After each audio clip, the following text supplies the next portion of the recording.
Hey, definitely have, I think, a really interesting class today. And it seems like about every semester I do a class that's connected to this issue. And I'm really looking forward to it. We have some guests today. We're going to do some interesting things. And I'm going to introduce you to this phenomenon called Hallyu. And how many know what Hallyu is? How many have heard of it? Raise your hands. How many have heard of the Korean wave? Oh my gosh. Okay, seriously. Well, then this is going to be an even more awesome class. And we're calling this riding the Korean wave. And here, go. Well, hang on one second. So let me just show you an image here that I think is one that's worth thinking about. And I've been thinking about this ever since I took my first trip literally on the other side of the world. And what I realized was, I experienced it, right? I always knew it. You know it in your head, but it's not till you fully experience it. That, at any one moment, the other side of the world, at nighttime in this half of the world, on the opposite side of the world, it's completely opposite. It's daytime. And when it's daytime here, it's nighttime there. And so, it's kind of, in a certain sense, doesn't really mean a lot until you start working globally and internationally like me. And you have to start kind of organizing your life. But this is a photo in which Asia is very much in the light. And on the other side of the world, you can see on the left side of the image, you can see the lights, the electricity of the lights. It's dark. And so, people are sleeping in the West, largely. And in the East, people are awake and people are really active. And there's just something about this image that really, in some ways, sets the tone, I think, for today and the things that I want to talk about. I need to make an announcement first. World in Conversation has officially put out all of their dialogues for the first block. If you do not sign up soon, then you will not be able to participate in your first dialogue, which means you'll lose points, and then you'll be sad. So do it as soon as possible. There's not a lot of wiggle room this semester, so the sooner you do it, the better. Okay? Okay. Sorry, Sam. Yeah. Hey, listen. Here's what you need to do. You need to watch for an email coming from me. Probably tomorrow. And you need to read that email very carefully because it's going to lay out some stuff that you need to know. And by the way, dudes. All right, man. So go to the next slide. So when we talk about Hallyu is this. It's a Chinese term really that means Korean wave, and what we're talking about is Korean culture and K entertainment. And so this is what we're going to talk about all day today. And how, when we're talking about culture, we're talking about, television dramas, television shows, and film, and music, and fashion, and style, and cuisine, and gaming. And so what I want to do is walk you through why I think this is something that you very much want to pay attention to. Because it's here, it's all around us, it's all around the world, and if you have any ideas of wanting to be global in the way that you see the world, you're going to want to pay attention to how this thing has grown in an unprecedented way, in many ways, in ways in which we've never seen. So can you go to the next slide? First off, let's just do the top hat piece really fast. You would.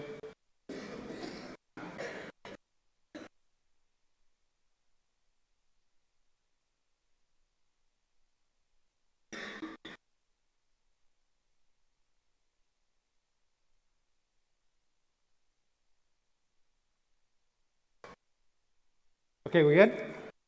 All right, man. So, can I go to the next slide? Can I have our who's Ogana? This is your time to shine, my friends. We're moving forward. So the first thing I'm going to introduce you to. First off, gentlemen, we're ready. Yeah. The first thing, Ogana, by the way, you can just have a seat in the middle. All right. These gentlemen are going to have a seat here. And I'm going to introduce all of you. You guys are going to introduce everybody. Oh my God. Here's the on-off button. Okay. This is the on-off button. Okay. Just flip it on. Okay. So listen. First off, can you all introduce yourselves? Take my mask off. Yeah, just speak into the microphones at the very end. Right here. Hang on. There's the microphone right there. Yep. My name is Daniel. And where are you from?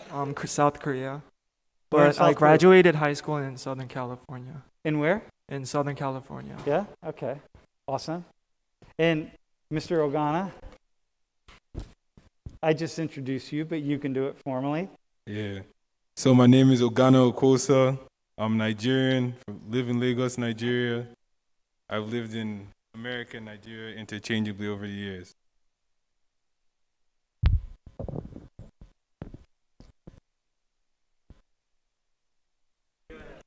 All right. My name is Min, and I'm also from South Korea. And Okay, so listen, here's what's going on, Ogana. Wait, so Min?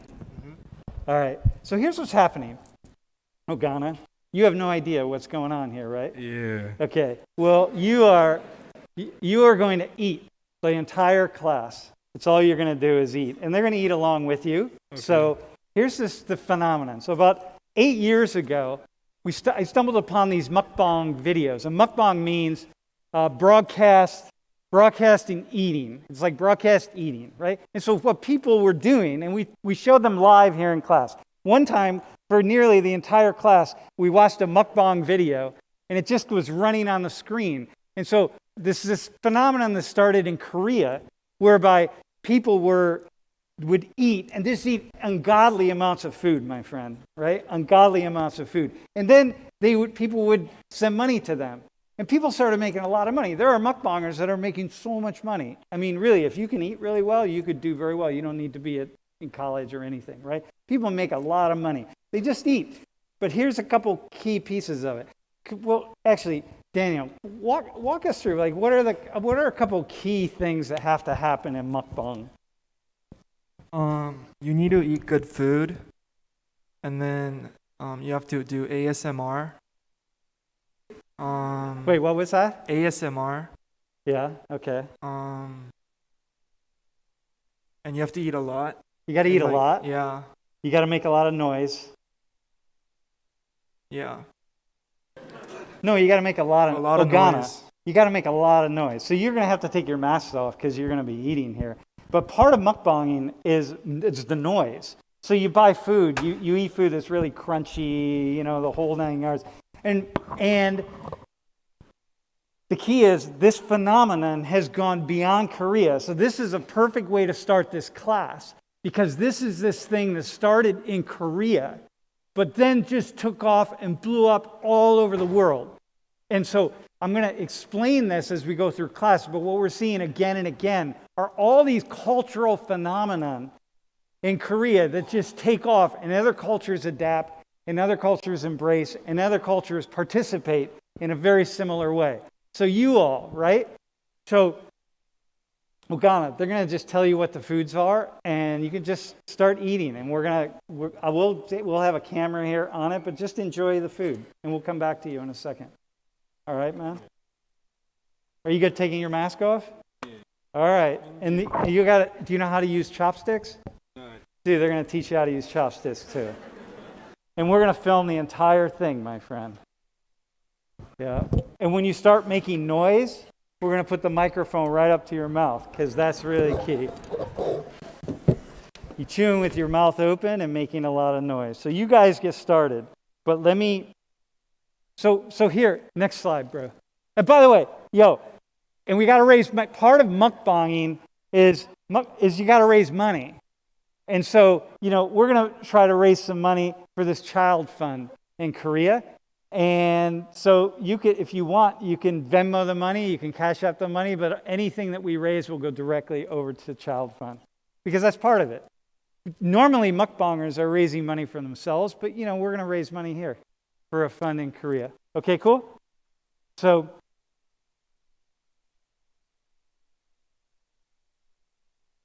what's that? Yeah, we're going to use. Hey, you guys should sit around the outside of the table a little bit so you socially distance. Yeah, we want to do this right. Hey, nice. Can you get a shot of that food right there? So Min, you can pull yourself, watch out for the microphone, pull yourself around. All right, so listen, go to the next slide. So here's something about Korea that you probably wouldn't know, you probably wouldn't pay attention to. It probably doesn't really, in some ways, matter to you, unless you're from Korea or unless you're connected somehow.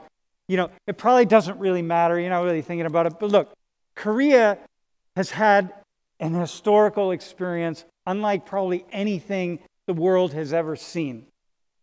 And look, these numbers, they're just numbers, right? Because, bro, that probably means nothing to you. Am I right? Okay, let me bring it to life. In 1965, the GDP of the UK was $100 billion. And in Korea, it was $3.1 billion. And then look what happened going into 2020. Look what Korea did. It's unprecedented. Korea grew in a way to $1.6 trillion. It grew like no country has ever done this sort of thing, has ever grown like that. And so right away, when I see that, if you see those numbers in that way, you want to ask yourself, this is me as a teacher talking to my students. Because college and going to school is about learning which things we should pay attention to. That, my friends, is something you want to pay attention to. Any country that could do that and didn't have some natural resource that was just somehow worth a lot of money, like oil or natural gas or something, any country that could do that is a country that you want to pay attention. What did they do? What happened? And so, what happened was, it's an extraordinary process of development. But the piece of Korea that we're going to talk about today, that's most fascinating to me, is the way in which Korea said, look, go to the next slide if you would. There's hard power and there's soft power.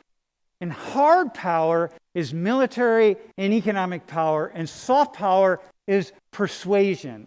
It's the ability to get what you want without having to resort to force, either economic force or military force. And Korea said, look, we're never going to compete with the strongest nations of the world militarily and economically. We're not going to compete at that level.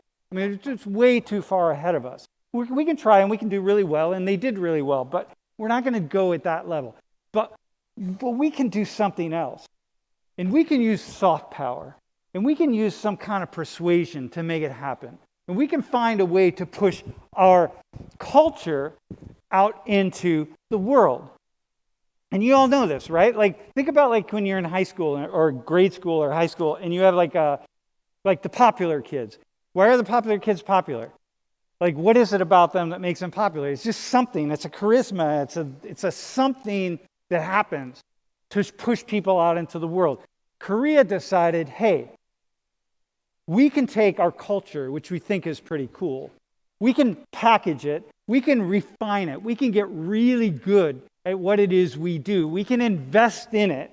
And we can promote Korean culture around the world such that when people ever think about Korea, they have something to think about. They have something to latch onto. And Korea has done that unlike any nation that I've ever seen.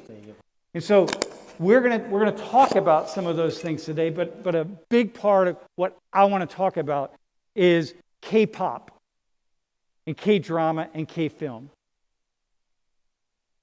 And some of these bands, I will say that I went back, the first time I talked about K-pop was probably about 5 years ago.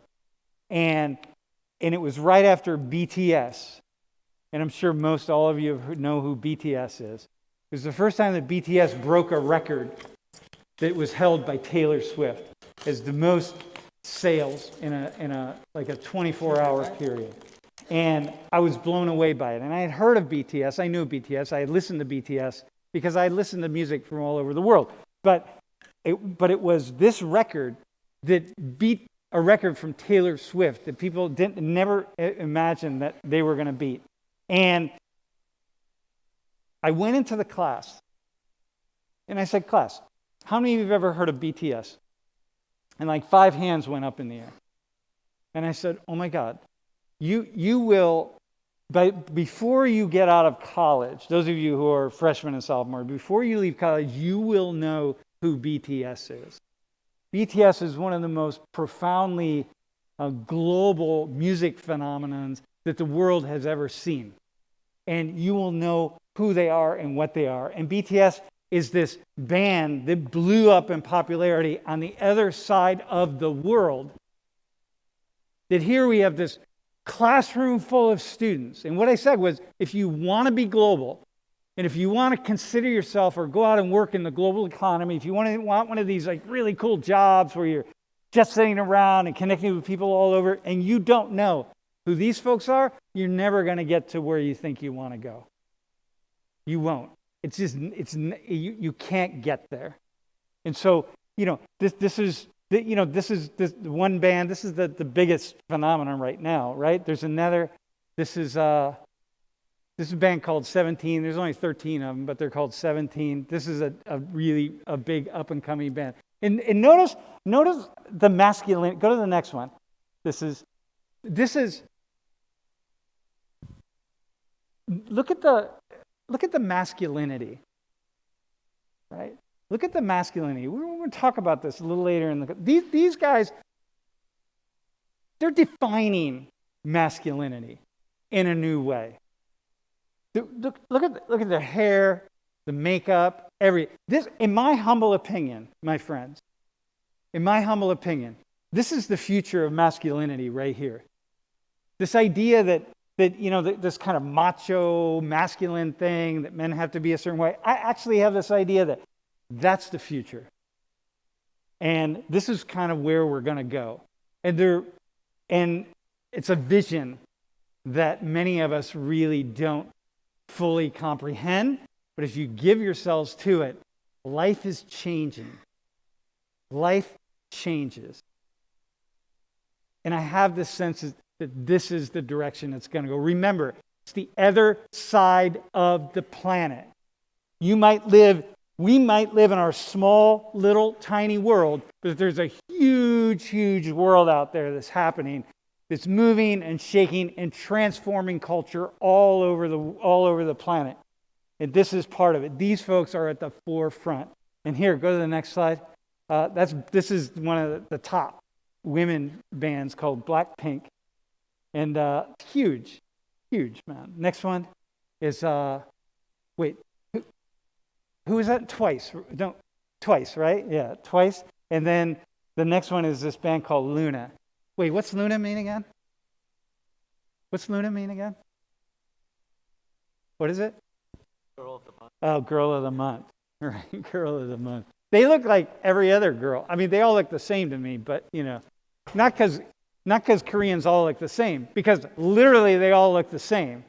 It's a huge, this is part of the industry of it. And Korea spends an immense amount of time building this industry, like building it in a way. Here in the United States, somebody can become an artist. You don't have to have any talent. You just have to be able to get some sort of celebrity notoriety or something that gets out there, that pushes, that moves you out, that gets clicks. on the web somehow. That's not happening in Korea. In Korea, they're building an industry of immensely and incredibly talented people that you don't get to this level if you don't have talent and if you haven't shaped your talent. And a lot of these folks have been developing that talent since they were 6 and 7 years old and being shaped to be in that place. So K-pop is this just tremendously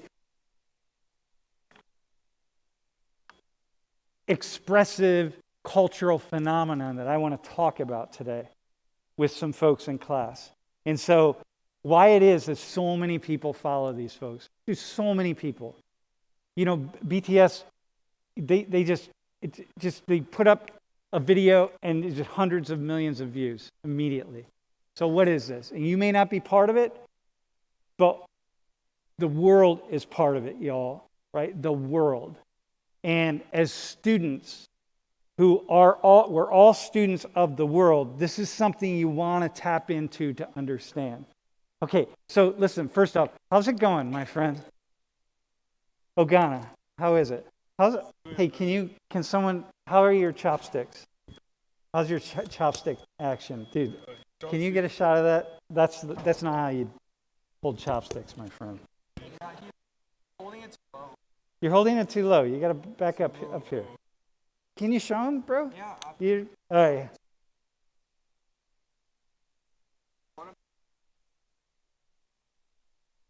Go ahead, say that again. No. Yeah, there you go. All right. Yeah, dude. It's probably going to be a fail, my friend, but you know. It was working before you came here. I was using it. Yeah, I'm sure you were. Yeah, literally, camera. Listen. I can use chopsticks quite well, yeah. Hey, can you do a crunch? Do you got something to crunch on? Bro, that's a crunchy thing, right? Yeah. You want it? Dude, can you crunch? Yeah. You got to crunch for it. Get a crunchy thing. We want to show Obama how you do it. First off, you look, can we get, is this blue up here or white? Can you like zero in on it? Okay, so bro, give us a nice crunch.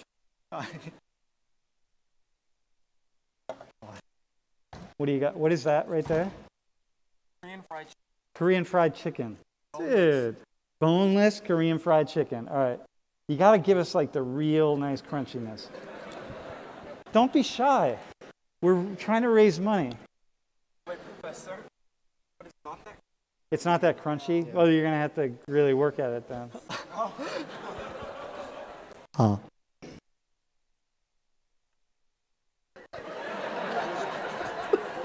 Come on, you got this.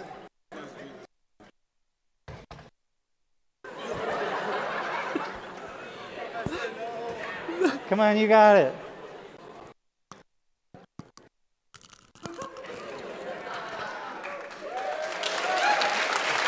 Yeah. Okay. Ogana, I think you're next, my friend. Come on, you got this. Yeah. I gotta get it. That's the problem. You got to get it up to your mouth first. I think you can do it, though. This is all mukbang. Dude, imagine doing this online well, you are doing it online, live. So there you go. You don't have to imagine. Dude, nice. Okay, good. Here we go.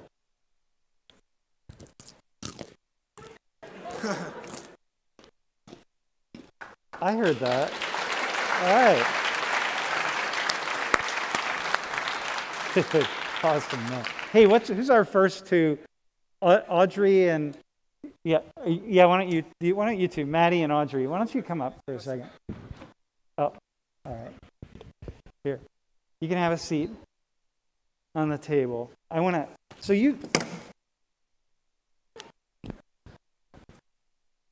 Yep. So let me ask you. So you're both into K-pop, K whatever, right? K entertainment, K culture. But you're more into K-drama, or both? Both? Yeah, K-pop and K-drama. Yeah. Okay. So when did you first encounter Korean culture? Probably like my freshman year of high school, so like 2014, 2015. And how so? Like how did you encounter it? I watched a K-drama called Descendants of the Sun, which is a really good one. Yeah. And then I got into BTS like 2015, 2016. Yeah. So, been a while. When you say you got into BTS, what do you mean? Like I started seeing some of their music videos, their dance practices, got into their music. They have this thing called Run BTS, which is like their own little show, sort of. But it's just them, and they're like goofing around, and yeah. So it started with that. Hey, bro, can you put the BTS slide back up? And Maddie, how about you? Yeah, so I'm kind of just into BTS. Like, I don't watch K-dramas. I don't know much about other K-pop groups other than BTS. I think I found them in 2019. Someone posted a video of them on Twitter, and I was like, oh, like they can dance, and like I find dancing like very like fascinating. And so I saw them like putting on an entire performance of like dancing, singing, and I was like, oh, like I want to watch more of them. And basically, I just kind of fell down a rabbit hole. So dance. So when you said but there are other groups and that do that, right? Like what is it about them? Like what is it about K-pop? They were just the first ones that I like personally saw, and I was like, oh, I want to learn more about like them specifically. And so I kind of put like not put everything, but like everything that I was searching, it was for them specifically. And so like in recommended, it was just them that came up and not like other groups. And I really had like no interest in getting into other groups just because I was so down a rabbit hole with them. That I was like these are When you them. say down a rabbit hole, like, so are you part of the BTS army? Yeah. Can you guys explain the army? And how many of you know about the BTS army? Okay, so some people, can you explain what that is? Are you part of the army? Yeah, I'm Army. It's literally just a fan name. It's like Beehive or Directioners, Bieber, like Believers or whatever. That's just the name of the fan group. But there's so many BTS fans that it's like literally an army, sort of. So it's very fitting. But yeah. And the army is serious, right? Yeah. Like last time I talked about BTS, I don't know what happened in class. We did something. The army came after me one time. They seriously, like, holy shit. I thought this is it for me. This is the end of my career. Because the BTS army is what happened was, I showed a photo of, I forget who it was, but there was a big commotion in the classroom as a result of it. And somehow online, the camera happened to be zeroed in on this group of people that were really laughing and making a lot of ruckus, right? And so the video goes out into the world, and people who were looking at the video had this idea that someone had the idea that I was making fun of BTS. But what happened was the camera happened to zero in on some super rabid army fans, and they were just so excited that these people that they loved were on the screen and that we were going to talk about them, that they just got really excited. They weren't laughing at all. They weren't making fun. I wasn't making fun of them. But the army, certain people in the BTS army thought that I was, and they were trying to cancel me. It's like, oh my God, right? It was, and I thought this is the end of my career because these people are serious, man. They're like in the tens of millions, right? So, do you join the army? When you say you're part of the army, is it something you join or is it something? No, not really. I mean, it's just like you identify with really loving a certain group, so you consider yourself a Directioner or an army or a Beehive person or, like whatever it is. It's just, yeah. I mean, there are certainly like online groups that you can be a part of to especially get really through social involved. Media. But yeah. Yep. Go especially ahead. Through social media, you can meet a lot of other, if you want to, like through social media, you can meet like a lot of other like army, I guess. But to be an army, you don't have to do anything else other than call yourself an army. No, I was talking to somebody earlier today. I was having a conversation, and she really tracks this. And she said there are people in their 40s and 50s. I mean, there's groups of like thousands and thousands of people around the world who are part of this army. So, to Maddie, let me ask you, because you kind of signaled this a little bit. To what degree is it about the music, and what degree is it about the performance? So with them, like specifically, First of all, they're very like diverse, like discography. Like they started out as kind of like a hip hop like rap group, and then slowly transitioned and made different kinds of music. So like any kind of mood you're like in like you want for your music, they have. And then performance wise, like they just know how to put on a show. Like that's basically the best way I can put it. Like they can dance, they can sing, the backup. It's a full show. It's really a spectacle. Like even people who don't know them or don't like follow them or aren't into them like that, like if you watch them perform, you'll be like, oh wow, like they can perform. Like that's not something that's deniable. Yeah, it's a performance, right? So what I was saying earlier, a lot of these K-pop bands, you know, they cast the net really wide in Korea to try to find young kids who could have what it takes to be able to do this. And then as the years go on, they go into training and then start narrowing it down. So by the time, you know, like 15 or 16, there's a much smaller number. And these are really talented people, right? I mean, this is just a massive. Hey, so Audrey. Aubrey.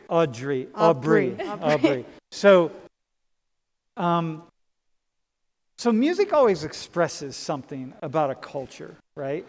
And K-pop is expressing something about Korean culture for sure. But what is that? What is it that you connect with that it's expressing?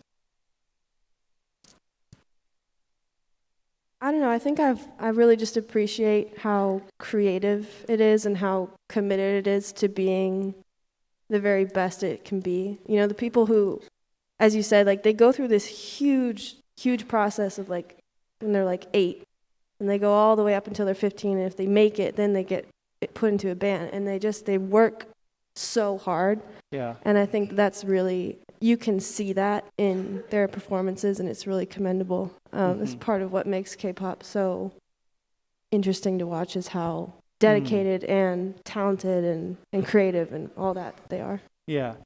Okay. So now let me ask you this: as two white women, so you're watching these, you're into K-dramas, right? So you have all these, like this is another culture, another people, right? And are either of you learning any Korean? Not like intentionally, but I mean, picked up like little things, like very, very small things. Because a lot of Korean language is on the rise all over the world, right? People are like, people have watched some of the videos that I put out. I have people contacting me from all over the world about K-pop, and people talk to me about how they're learning Korean. I was just recently had a conversation with this woman in Portugal, and she's like studying Korean and studying. And there's so many, right? So how is it for you as two white women who are really engaging in this culture or in this entertainment from this culture on the other side of the world? Like what jumps out for you, or what? Yeah, let me just leave. If there's anything, do you like? How often do you think about that? Just like being a white woman who likes K-pop, or Yeah, and that's not in any way disparaging or saying you shouldn't do that. It's like, because for me as a sociologist, right. I'm just always fascinated by people who step outside of their culture and really do a deep dive into another culture to say, wow, I really want to understand this, or I really want to be part of it. So how is that for you? Well, I think for me, I grew up in a family that like we watched Studio Ghibli, which is like Japanese Disney, but so much better. Like I grew up on that, so I've always been sort of immersed in like watching and engaging in other things besides just like American stuff.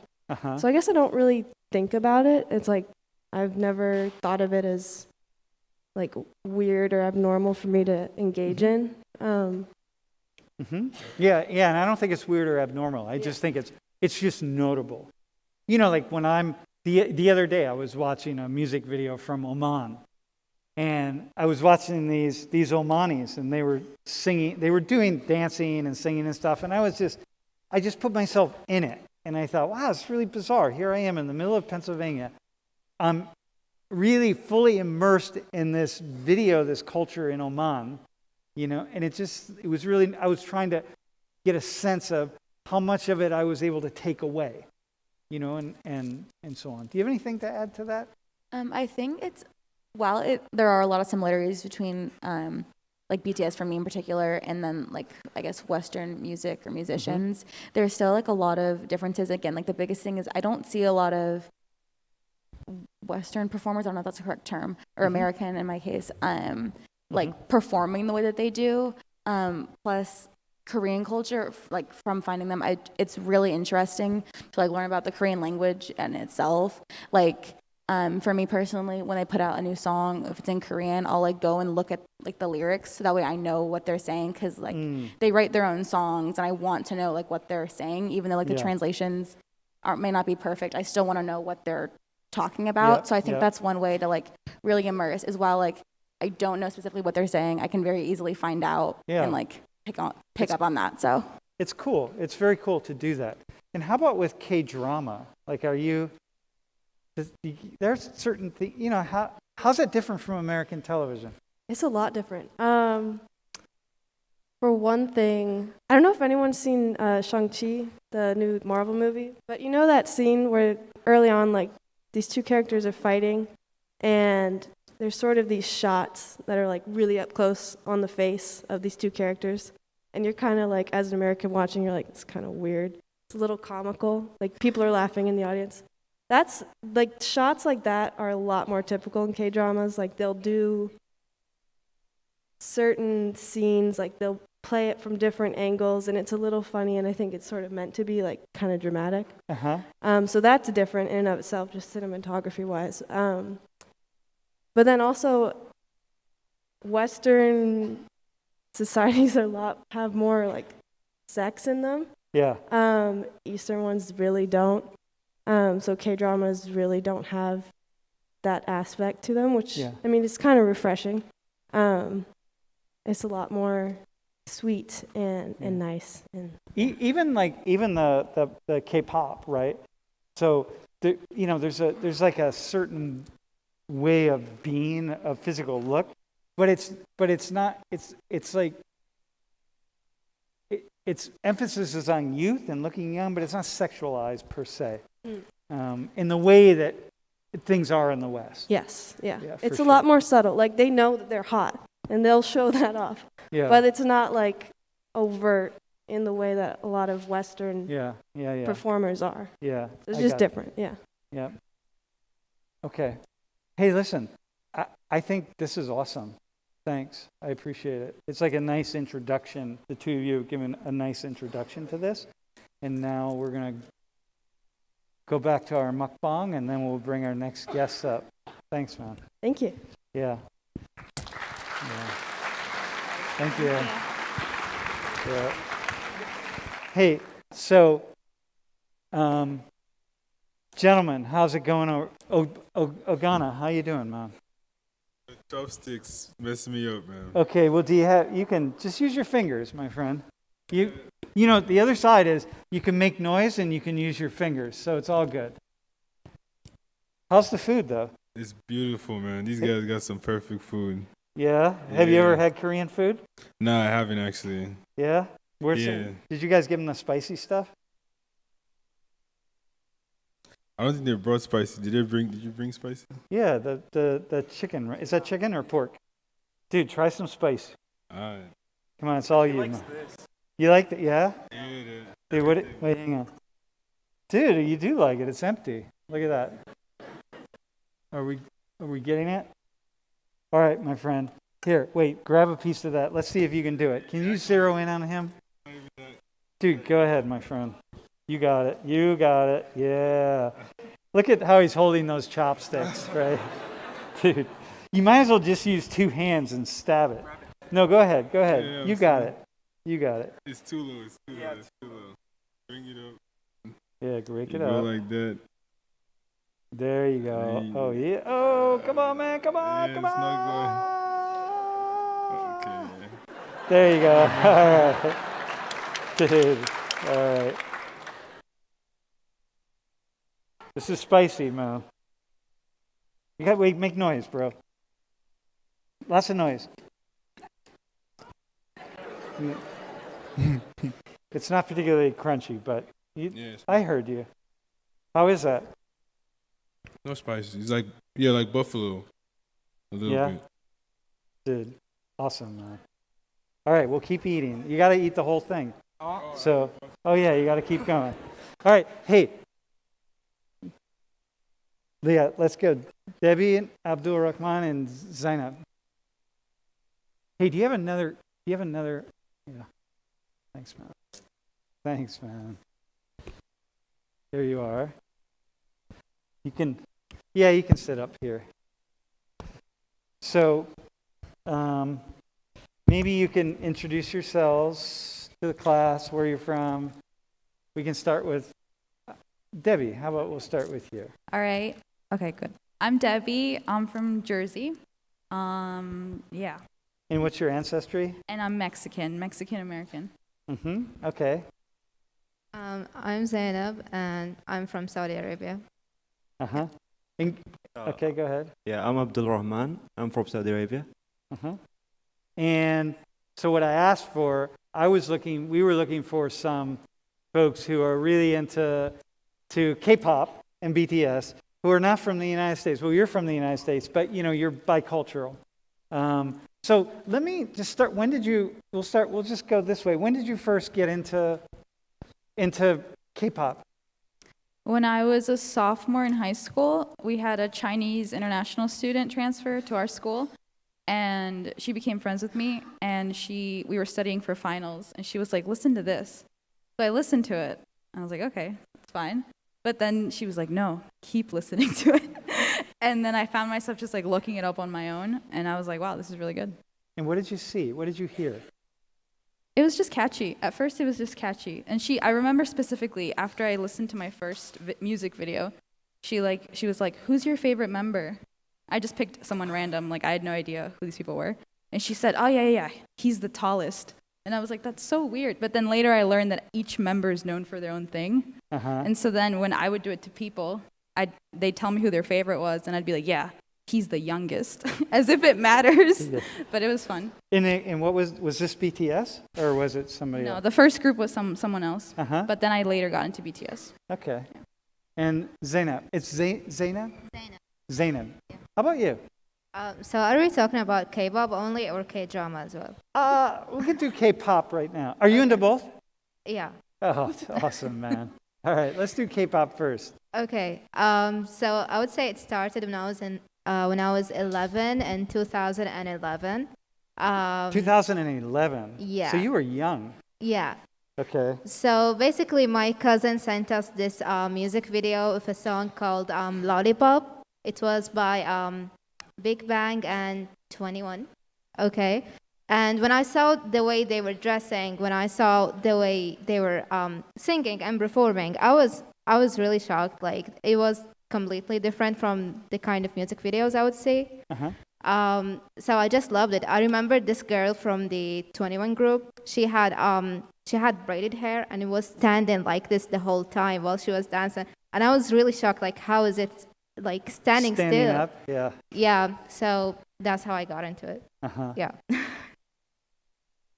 And okay, yeah, Abdul Rahman. For me, I started watching K-pop. So basically from my siblings, older siblings. Yeah, so it was like in 2011 or 9, I guess. And yeah, for me it was like I liked the dancing and the performance and how colorful was like all their videos. Mm-hmm. And yeah, I think it was like really joyful for me as a kid. Mm-hmm. Hold that right. Okay. Yeah, that's it. And so let me ask the two of you in Saudi Arabia, right? How are you? Is it okay? You're into K-pop, right? How do people see that? Like, how do other Saudis see it, or is that an issue? Is it a problem? Is it this? Is that like what is that? Yeah, so for me, I guess it depends. So if it was between like guys, they will like shame you, and other than that, no one cares. Wait, guys, because you were watching boy bands and girl bands. Both. Yeah, both. Yeah. And Zainab, how about you? Um, I agree with what he said. But in general, I think that everyone is into K-pop. Like they've been into K-pop since 2011 or 2009, and until now, it's still a big thing. So yeah, I think most people support it. Yeah. And are your parents into K-pop? Have you tried to turn them onto it? No, they're not. They don't get it? No, they don't like it. They prefer old Arabic songs. Oh, yeah. Yeah. Oh, old school. Oh, man. All right. Debbie, how about you? My parents? Yeah. Well, picture this. I'm watching something in my house in my living room, and it's like a Korean drama. My mom comes out, and she's like, "Estás viendo esos chinitos?" And I'm like, "Mom, they're not Chinese, they're Korean." And I had to tell her every day, and finally she was like, los coreanos. And she would just be like, "You're watching the Koreans," just like broadly. Yeah. And eventually when I switched and started watching Chinese dramas, she'd come out and say, "Los coreanos." And I'd be like, "No, Mom, but it's okay. You'll get it one day." So to what degree for the three of you is it about, so it's, by the way, it's good to know it's not just white people that just confuse Korea and Japan and China. What about for the three of you? Like, to what degree is it the music or the performance? I would say it's the music for me. Mm-hmm. Yeah, I like the performance, but I mostly enjoy the music. Mm-hmm. Yeah. Mm-hmm. And Abdul Rahman, how about you? Yeah, same as Zainab. I don't really care about the performance itself. Maybe it was like I cared like when I was younger, but now I just like listen to the music. Yeah. And how? So I want to go back to. Well, let me ask the two of you this question, bro. Can you go to the next slide? How? What's that? Yeah. So you know this guy, right? Obviously. So I mean, this song. I was this the other day. I listen to music from all over the world, right? This song came up, and I realized, damn, it's got 75 million views on YouTube. This is like really, really popular. So what's the difference between like this? How do you say is it Almukles? Abdullah Almukles? Do you know this guy? No. Yeah, you don't know him? So this is really old school, right? So you take something like, oh, here, go to the next slide. How about this? You know her, right? Yeah, everybody knows her. Like, so she's like, what do you call her? Like Afro-Arab? What's she called? No, just like I guess Black Saudi or something. Black Saudi or There's Afro? no name. Yeah. Okay, but she's really popular. Tell me how is her music different than K-pop music? So basically, I feel like Saudi singers or like artists in general, they specifically like focus on their vocals and the lyrics, not about like the performance or the dancing. Mm-hmm. So yeah, I feel like the lyrics itself, it's like from poems and stuff. Yeah. For like K-pop, I don't really like translate or like read the subtitles a lot, so I don't really know what does it mean or whatever. So you're not paying attention to that? Yeah, I just like the music, but not the lyrics. Yeah, but you're right. Like for music in Saudi Arabia, throughout the Gulf, really, so much is about poetry and it's about reciting poems and so on. Zainab, how about you? Like what would you say is different between like a girls K-pop band and her? I may talk about in terms of style.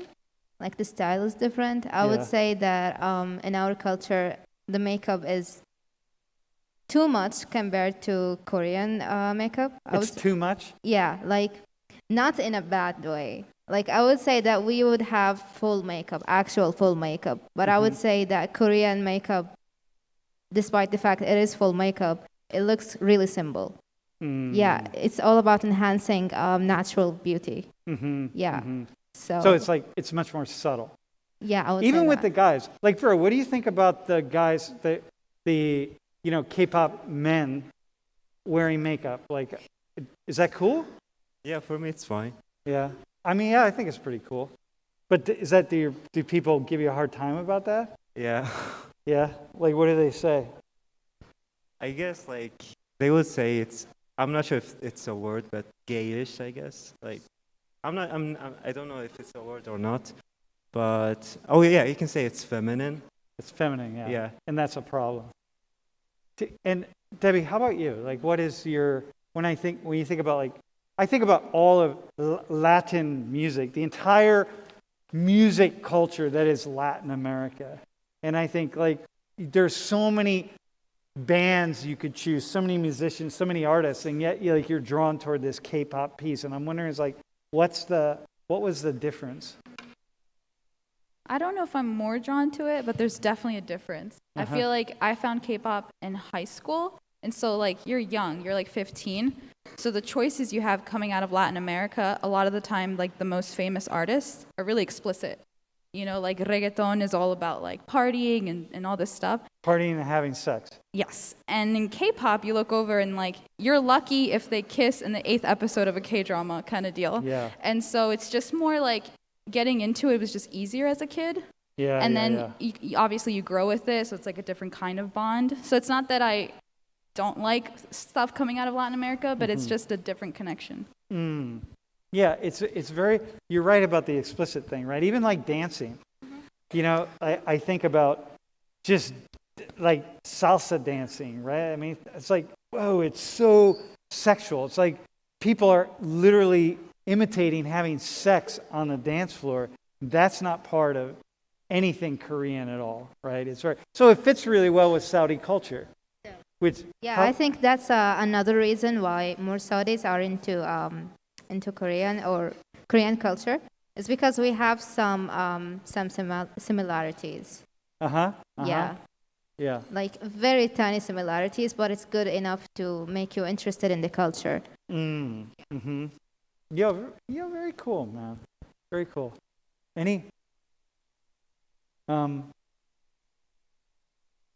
I'd really like to show some videos, but we can't show them because of the live stream, so we get like checked off and stuff, right? So we can't do that. But any final thoughts that you want to kick out? What give me an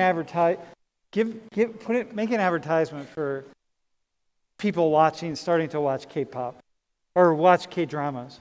What would you say to people? Like, if you're going to say, like, hey, I really think you should get into this because... Personally, I feel like K-drama is going to be the next Hollywood because I feel like they are working, like, the way they produce their dramas is so amazing. The acting is perfect.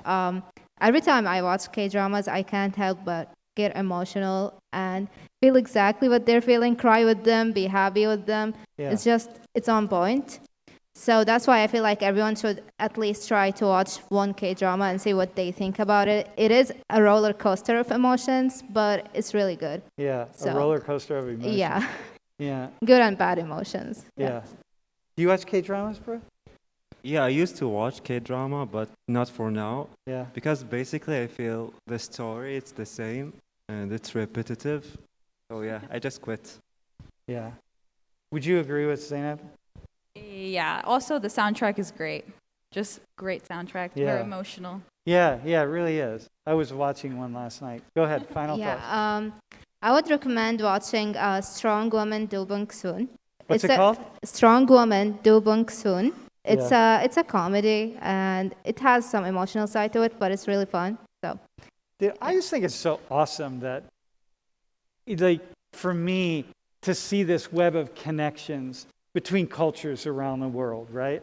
Like, here's this Mexican American woman, these two Saudis, and who are, really interested in this thing that they have this cultural phenomenon. That it's very cool. All right, thanks, man. Yeah, thank you. Yeah, I appreciate it. Yeah. All right, we will move on to our next. Thanks.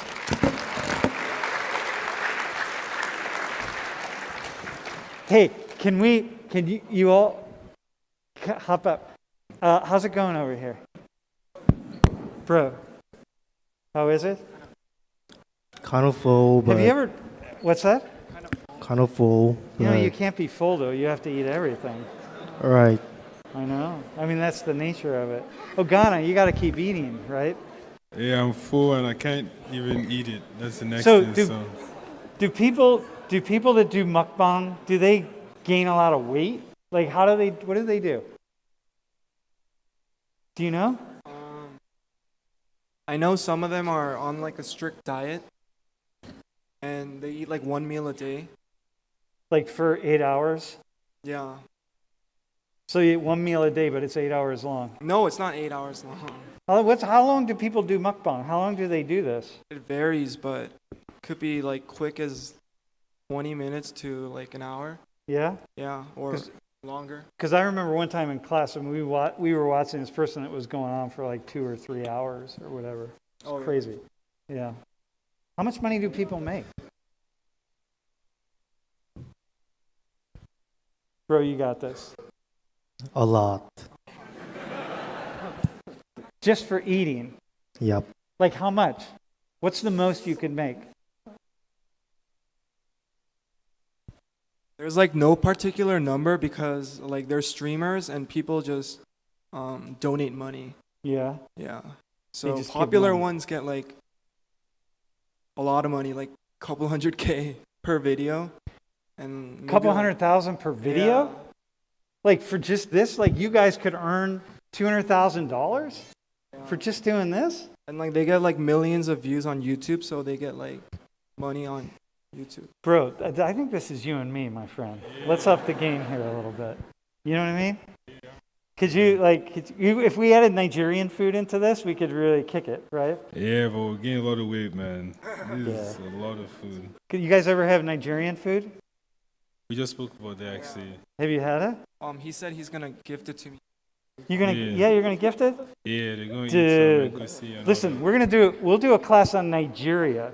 We'll have you guys back. You bring the Nigerian food in, and we'll do that. that. Anytime you're ready. All right, I'm ready, man. Yeah, because I did a class on Nigeria a while back, and I was thinking I might have to do it again.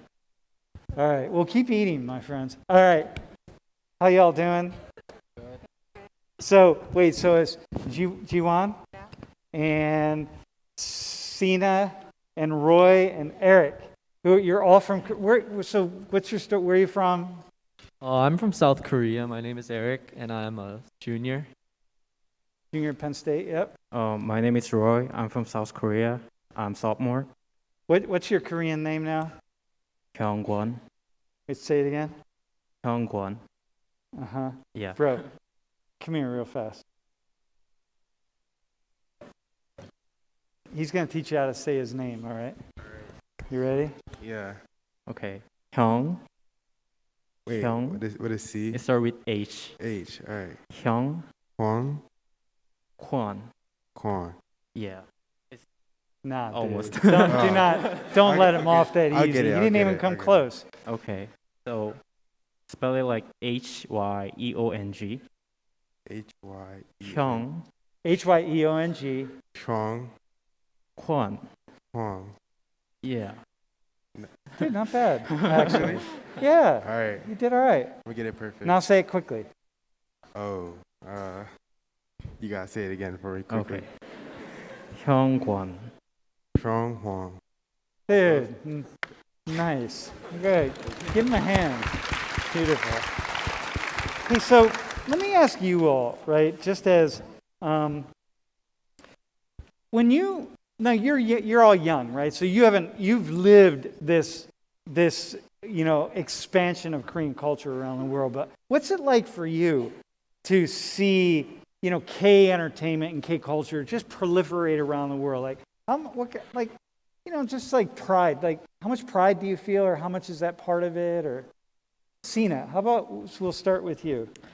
I think I'm pretty confident as being Korean, and when I was in Korea, I used to watch a lot of news, like global news, that like BTS or like K-pop or even K-drama is a thing, not just in US but like in worldwide. And I was actually curious, like, is it really a thing in US? Because at that time I was in Korea, so I had no way that if it's really a thing or not. But then every time I watch that, and like some of my American friends know about BTS and K-pop, and they asked me about that, I think I was pretty confident. I was really proud as Korean.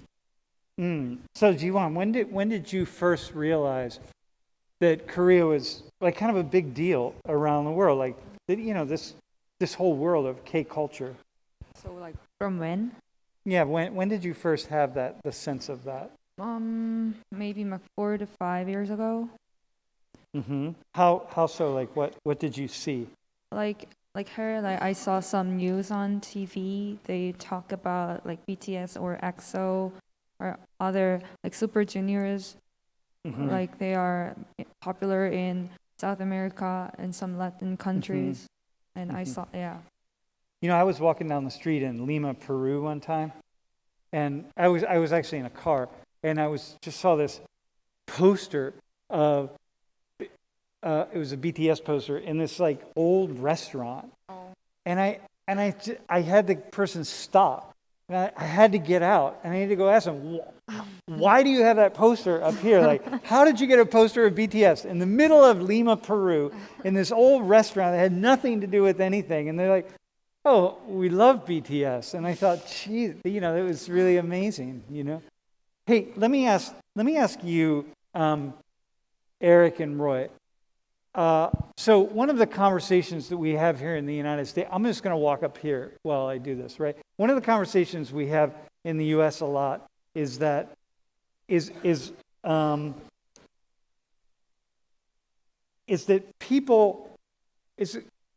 questionable the extent to which we borrow from other people's cultures, right? And so the word that we use is appropriate.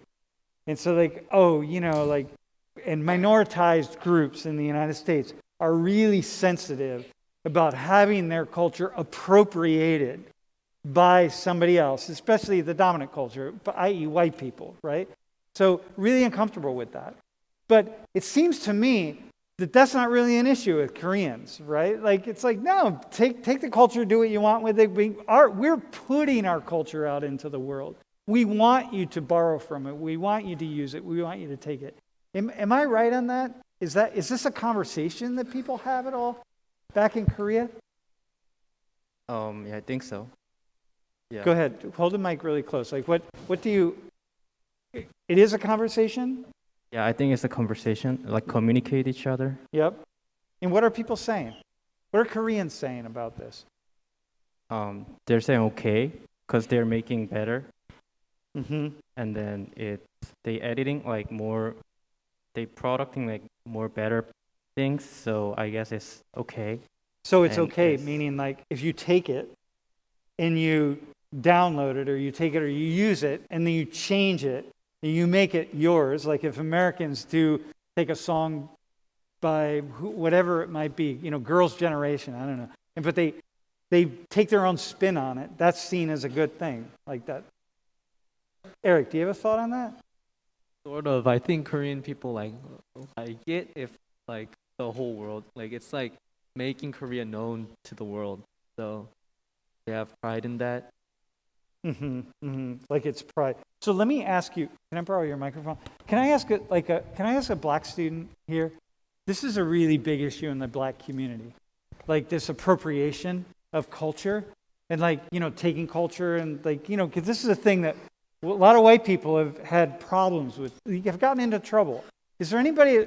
Could anyone comment on that? Like how that is?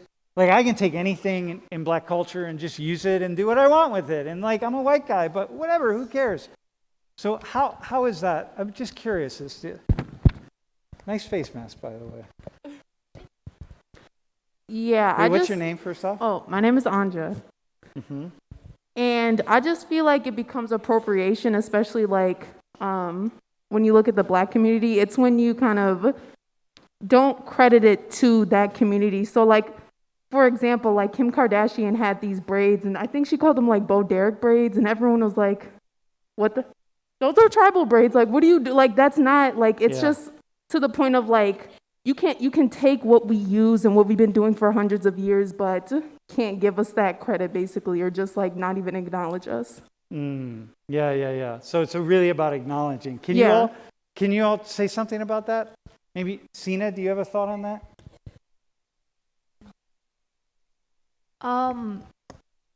I think Koreans don't think that's a matter of like producing our stuffs and then like spread it to the world. I don't think that's like a problem in Korea because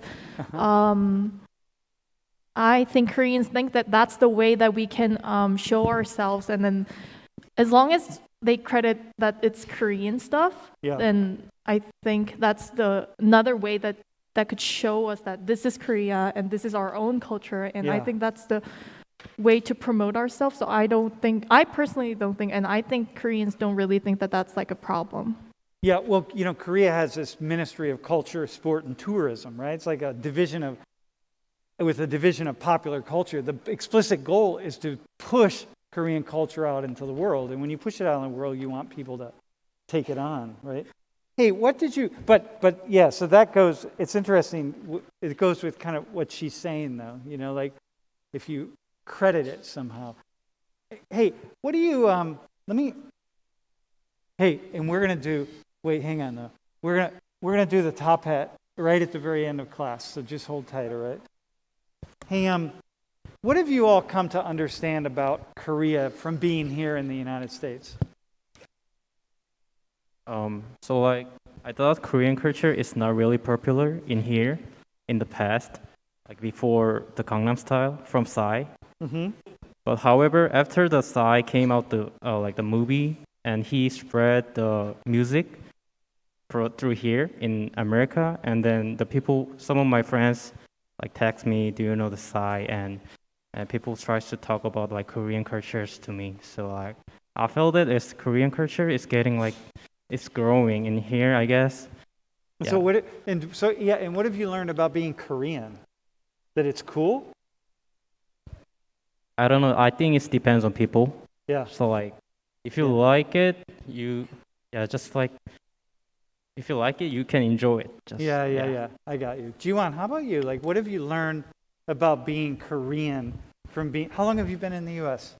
Like only 3 years. Like this is the third year. This is your third year? Yeah. So what have you learned about being Korean from being here at Penn State? Well, I don't really learn something because I don't really talk about Korea with other students. So I'm not sure, but some students already know about Korea with the K-pops or K-culture with some cuisines or dramas. So Is there this sense that it's cool to be from Korea? Kind of. Yeah. Because I just realized that now they know Korea, and this is because few years ago they did not know where Korea is or what is Korea. So I think it is kind of cool. Well, I will tell you that if I go back 20 years, I would never have done even a class on Korea. I rarely talked about Korea because nobody knew anything about it. It would be me just talking about some whatever random place in the universe, right? No one had any idea. Final thought, and then we're going to do the top hat. What do your parents think of K-pop? Eric, how about you, man? I don't know, but my parents actually watch a lot of K-pop. Hang on 1 second. Go ahead, bro. Yeah, they watch a lot of K-pop, K-entertainment. So, I think they watch a lot. Yeah, they watch a lot of it. So they like it. Yeah, I think they like it. Yeah. Cool. All right, man. Listen, thank you all for coming. Appreciate it.